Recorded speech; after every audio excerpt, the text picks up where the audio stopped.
Hi friends, I want to talk about something today that we are seeing all over the internet, all over TV, and in every newspaper, and it's the word recession. So let's ask the question, are we in a recession? Well, the answer is a little complicated. Yes and no. Yes, in that we just found out late this week that the first quarter contraction of GDP or the economy growth shrunk by nearly 5% when at the end of February it was on pace for a 3% growth rate, nearly an 8% contraction just because of what happened in March. Then we see unemployment claims skyrocketing above 20 million and continuing to rise. We also see corporate profits down substantially, with estimates somewhere around 25 to 30% drop over the next year. We also continue to see cases rise, and the outlook for quarter two is potentially as high as a 30% drop in GDP growth, which is unprecedented. Now, the reason it's also, no, we're not in a recession, because by technical definition, a recession is 3 contracting quarters in a row. And while we are going to have 2, we expect quarter 3 and quarter 4 to be significant growth. Now, this recession, in our opinion, is different. And I want to give a couple of reasons as to why. First and foremost, it was a self-inflicted wound, because the government came in and shut down businesses, and they did it in the name of health. And it is a tragedy that we even have to have the conversation over health or economy. Those two should not be at odds with each other. But we've seen other countries, like Sweden, for example, not shut down the economy, and Stockholm, the capital, is near herd immunity within days. They've had the same relative death rate and infection rate that we've had here in the U.S., and yet they took a totally different approach. And there will be time, friends, to point fingers and assess, because this certainly will not be the last virus we experience. But number one, this was self-inflicted. Number two, we're starting to see what we call high-frequency data. Right? Everybody's focused on unemployment claims or GDP growth, but we're also looking at things like steel production, gasoline supply to gas station, which means how much are consumers using?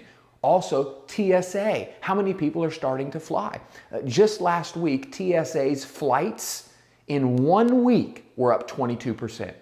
People are starting to consume in their normal patterns again. And we've talked about this ad nauseum. It will be a longer, slower, clunkier road to recovery, but because this recession was self-inflicted, and because it was government mandated, and because we're already starting to see the recovery in high frequency or leading data, we believe we're already on the way out. And you've heard us talk about that U-shaped recovery. Now, one thing that could certainly hinder this growth out is a second significant viral outbreak on the coronavirus side.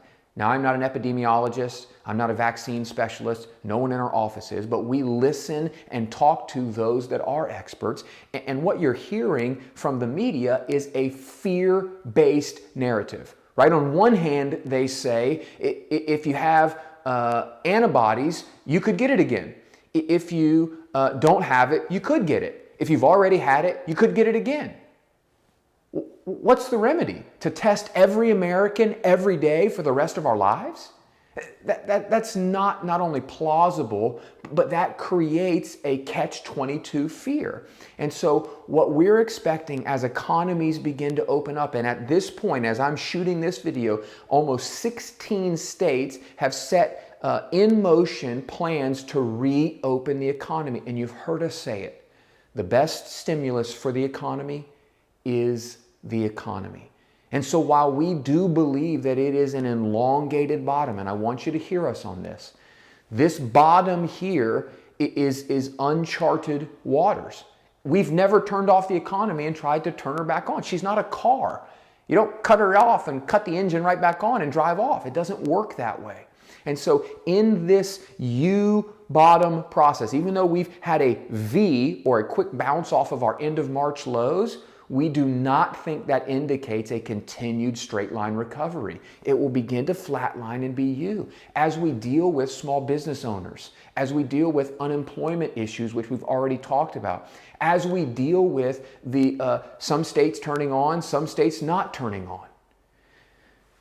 Once we get through the viral concerns, and we will, whether it's 2 days, 2 weeks, or 2 months, let's not forget we've got a looming election in November.